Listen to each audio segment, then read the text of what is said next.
ಸರಿ ಆಯಿತು. ಇವಾಗ ನಾನೊಂದು ಚಿಕ್ಕ ಕತೆ ಹೇಳ್ತೀನಿ. ಅದನ್ನು ಕೇಳಿ ಮುಂದೆ ನಿನ್ಗೆ ಏನು ಮಾಡ್ಬೇಕು ಅನಿಸ್ತೋ ಅದನ್ನು ಮಾಡು. ಒಂದು ತಾಯಿ ತನ್ನ ಮಗನಿಗೆ ಹೇಳ್ತಾಳೆ, ಮಗನೇ, ಯಾವ ಒಂದು ಹೆಣ್ಮಗು ಕಣ್ಣಲ್ಲೂ ಕಣ್ಣೀರು ಹಾಕಿಸ್ಬೇಡ.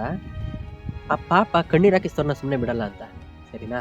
ಸೊ ಇದಾದ್ಮೇಲೆ ಸ್ವಲ್ಪ ದಿನಕ್ಕೆ ಯಾವುದೋ ಒಂದು ಹುಡುಗಿ ಮೋಸ ಮಾಡಿದ್ಲು ಅಂತ ಆ ತಾಯಿಯ ಮಗ ಪ್ರತಿದಿನ ಕುಡಿತಾ ಇರ್ತಾನೆ. ಪ್ರತಿದಿನ ಕುಡಿತಾ ಇರೋ ಹುಡುಗನ ನೋಡಿ ಆ ತಾಯಿ ಪ್ರತಿದಿನ ಕಣ್ಣೀರು ಹಾಕ್ತಾ ಇರ್ತಾರೆ. ಸೊ ಇವಾಗ ಆ ತಾಯಿ ಕಣ್ಣೀರು ಹಾಕ್ತಾ ಇರುವಂತ ಪಾಪ ಯಾರಿಗೆ ತಟ್ಟುತ್ತೆ?